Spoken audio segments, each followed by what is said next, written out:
Have you ever had this kind of experience? Sometimes, when you look up at the sky, you'll see a patch of clouds that look suspiciously like a face.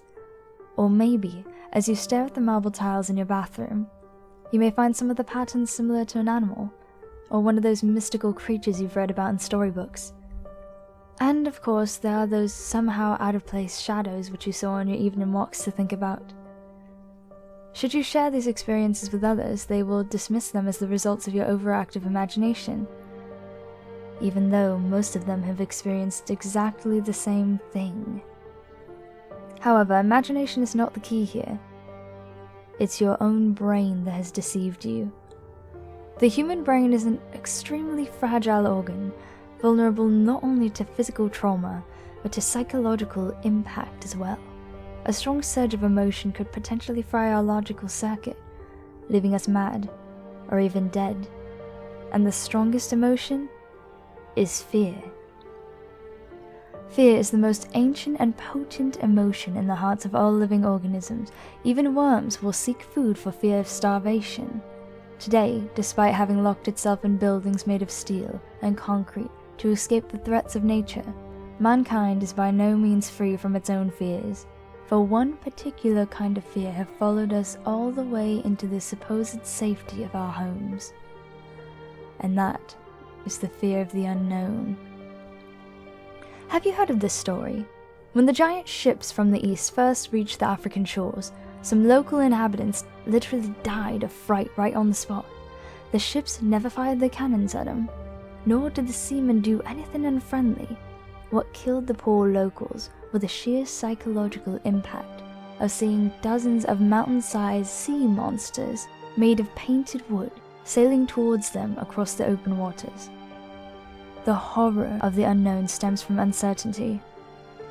We fear death because no one knows exactly what will happen to us when we die. Similarly, a creature which is so bizarre that it defied our imagination is far more terrifying than any known beast. A wild animal will pounce at you and try to devour you, but you may at least do something to defend yourself. Yet you have absolutely no idea what the unknown creature might do to you. It may, for example, take you to some unspeakable dimension, where your soul would suffer for all eternity. Or maybe it would devour you and take your form, so that it could deceive and prey upon your family and friends. The possibilities are endless. On the other hand, since fear is the most potent momentum behind all animal behaviors, and a man is, after all, an animal, maybe our fear of the unknown can be used to explain our obsession with science, which is essentially the effort to obliterate the unknown by studying it. When you fear something, you want to get rid of it. It's that simple. In fact, the fear of the unknown is so intense that should you see something extremely bizarre and horrible, the sight alone could potentially kill you by giving you a massive brain hemorrhage or maybe a heart attack. So how does the human brain protect itself under such circumstances? Simple.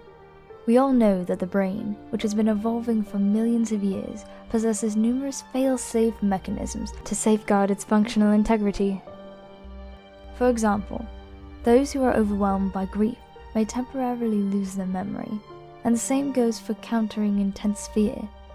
When our eyes capture an image which our brain deems harmful, it will deceive us into thinking that the unspeakable being we are looking at is some common daily object such as a cloud, a set of pattern in our bathroom tiles, or a shadow. So now you finally understand, don't you? Such deception is aimed at self-preservation, yet it is by no means perfect. That's why we sometimes get the feeling that a particular patch of cloud, or a set of pattern, or shadow looked a little out of place.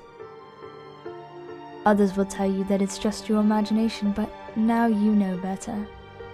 We strongly suggest that should you come across such circumstances again, you should get the hell out of there.